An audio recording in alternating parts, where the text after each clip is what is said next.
Staying on Manchester, Nottingham Forest 2, United 2. Controversial corners left and right. Should have VAR intervened in those.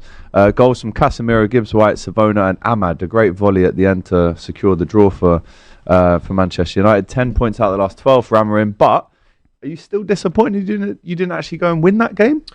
So it was there for the taking at the end.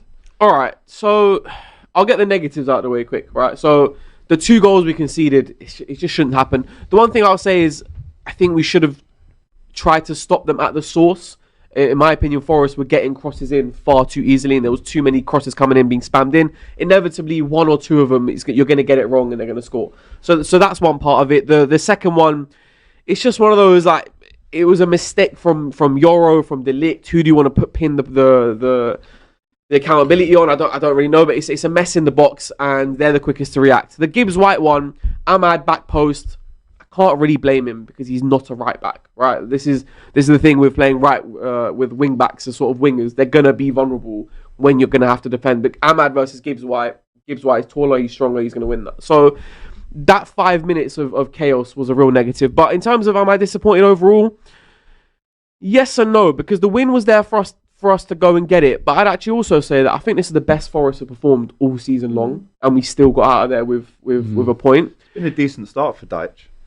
It's been okay. A win, loss, and a draw so it's not bad. I thought against Porto he didn't look good. I know they won 2-0, but I don't think Forest looked good. They don't care. But yeah, they don't care. Yeah, it's the results that matter. So yeah, on that front. But I think, look, you go away to Forest and you score 2, you want to get out of there with the win. What I will say is Cunha, Sesko and Mboma were largely ineffective, but we still managed to score twice and score from set pieces. I'll take that. The Ahmad finish is unreal. It's an unreal finish. And he loaded it up and finished it. Great it's not actually the worst result for United. No, it's not. I think on a run of 3 wins in a row, I was expecting them to win.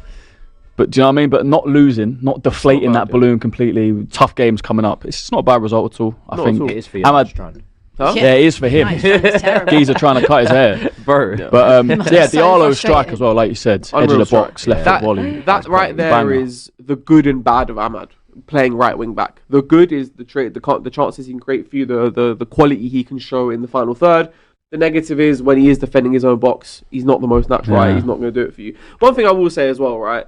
And you said it right at the top there. This whole thing about controversial goal, did it go over the line? I actually don't think the whole ball was over the line. But okay, yeah. But my thing is, it only gets as much attention because Man United were the beneficiaries of it. Yeah. It doesn't get talked as much. If it doesn't go in, no one cares, of course. Yeah, Sesko had a shot that was clearly a corner, given goal kick. Who say we wouldn't have scored from that? Yeah. Do you know what I mean? These ones sometimes they go your way, sometimes. Do you know what I mean? don't. A Forest should have switched on because the second week in a row now where a corner was given that shouldn't have been given, and they conceded. The header as well. So easy. Defensively. And last season, that Murillo and Milenkovic partnership, you couldn't win headers like that. I mean, to be fair, was a different guy last year. To be fair, Murillo, but both of them were actually good in this game. I know in that one instance, Casemiro wins it fairly easily, but they were actually good. And you know what? Fair play to Casemiro. I thought for another week again, he was really good. It's mad that he's still going, isn't it? Yeah. Obviously, Jamie Carragher, the whole leave the football, and he's now back playing for Brazil. Like, it's mad. If you're Ugarte, you need to be having a serious look at yourself in the mirror and saying, how is this fella who's 30, whatever, starting over me? Ugarte is not. And rightfully so, he is starting over him, but you'd have to have a serious think about Ugarte is not good enough. And on that note as well, big shout out to Elliot Anderson, because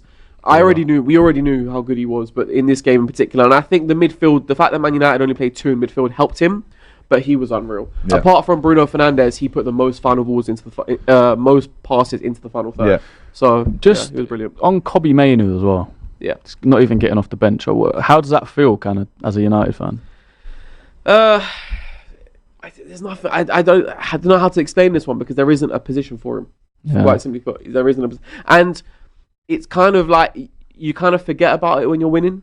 You kind of do forget about it, but he's one of the biggest talents in the club, and he's not getting any minutes at all. I agree as well. And you know what as well? I was looking at the bench during the game when it was 2-1, thinking who can come on and change this.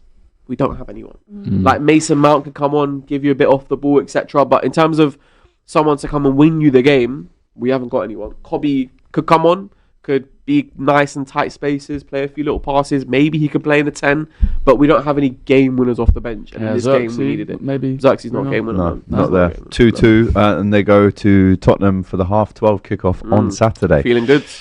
West Ham 3, Newcastle 1.